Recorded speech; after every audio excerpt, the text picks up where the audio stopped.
Dari sudut profesional, api biru adalah jenis yang paling sesuai untuk pemasakan kerana ia boleh memanaskan dengan lebih berkesan berbanding dengan api kuning. Api biru menunjukkan bahawa bekalan oksigen mencukupi untuk proses pembakaran dan karbon dioksida yang tidak beracun dihasilkan. Manakala, api kuning menunjukkan bahawa bekalan oksigen tidak mencukupi untuk pembakaran yang lengkap dan ia boleh melepaskan gas karbon monoksida yang beracun dan boleh membahayakan tubuh manusia sehingga membawa maut. Tambahan pula, api kuning boleh menghitamkan tapak periuk. Pengedaran udara dapur memasak juga akan menyebabkan warna api menjadi kuning. Terdapat beberapa jenama dapur gas yang membenarkan pengguna melaras penyedara udara dapur gas untuk menyelesaikan masalah tersebut. Contohnya, plug untuk melaras pengedaran udara dapur gas hotel ini berada di bahagian bawah dapur. Anda hanya perlu mengangkat dapur untuk melihat kedudukannya. Plug kiri digunakan untuk melaras pengedaran udara pembakar kiri. Plug kanan pula digunakan untuk melaras pengedaran udara pembakar kanan. Anda juga boleh melaras pengedaran udara dapur di rumah dengan senangnya. Hanya gerakan plug sehingga api menjadi biru. Sekiranya terdapat tong gas yang sedia ada di kedai pembelian, buatlah percubaan terdahulu.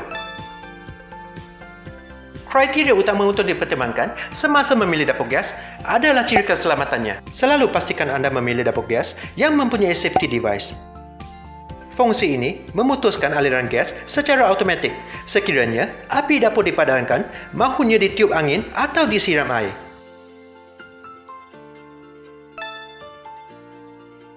Tekan, putar dan terus menekan pada tombol selama kira-kira 4 saat sebelum melepaskannya untuk menyalakan api. Kadangkala, apabila tombol dilepaskan terlalu awal, api tidak dapat dinyalakan dan anda mungkin pernah mencuba berkali-kali untuk menyalakan api sehingga terfikir bahawa adakah ini disebabkan oleh kehabisan gas dan memeriksa tong gas. Sudah tentu kebanyakan suri rumah pernah mengalami situasi sebegini. Jangan mengabaikan masalah kecil ini. Sekiranya suri rumah tidak mengetahui mengenai tong gas dan membuat pemeriksaan, ia mungkin akan bertambah buruk. Oleh itu, sistem penyalaan api dengan pantas adalah sangat penting. Di pasaran, terdapat banyak jenis dapur yang boleh dipilih, mulai dari 1 tungku, 2 tungku, 3 tungku, hingga 6 tungku. Pilihlah yang sesuai untuk keperluan anda. Jika anda jenis yang gemar memasak, pemilihan dapur gas yang mempunyai 3 tungku mungkin bersesuaian. Tetapi, ia juga bergantung kepada saiz peralatan memasak yang digunakan. Contohnya, anda sering memasak dengan saiz peralatan memasak besar, tungku di tengah mungkin akan dihalang oleh peralatan memasak besar. Namun, jika anda seorang yang jarang memasak, pemilihan 2 tungku sudah memadai. Dapur gas 4 tungku hingga 6 tungku biasa digunakan di negara barat kerana kebanyakan masakan barat tidak memerlukan saiz peralatan memasak yang besar. Dapur gas 1 tungku biasanya dipasang dalam dapur kering untuk kegunaan masakan ringkas. Hendaklah anda memahami tabiat memasak anda sebelum membuat pembelian. Sebaik-baiknya, biarkan orang yang biasa memasak di rumah yang memutuskan jenis yang diperlukan.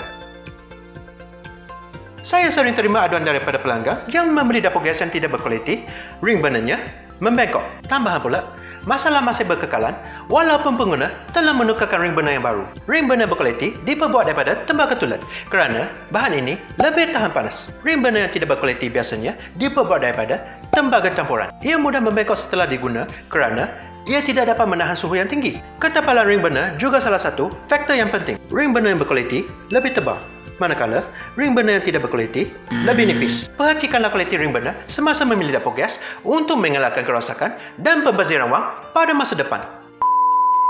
Saya ingin mengingatkan anda supaya jangan mengabaikan kebersihan ring burner dan disk burner. Kedua-dua bahagian dapur ini sering diabaikan oleh pengguna. Lama-kelamaan, kotoran yang bertangkung akan menyebabkan lubang pembakar tersumbat dan api menjadi kuning. Cara pembersihannya sangat mudah. Gunakan tusuk gigi untuk mencungkil kotoran pada lubang pembakar dan lap sisa-sisa cecair kemudian. Sebelum memasang kembali, pastikan lubang pembakar telah kering sepenuhnya. Cuba nyalakan dapur gas. Api sepatutnya sudah bertukar kepada warna biru seperti biasa.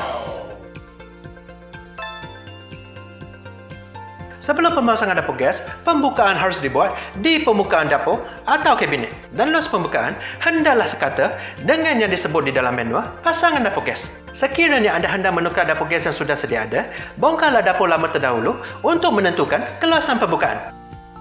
Kemudian, pilihlah dapur gas baru yang boleh menggunakan keluasan pembukaan yang sama. Jika anda sukai video ini, tolong like dan share di Facebook anda. Terima kasih.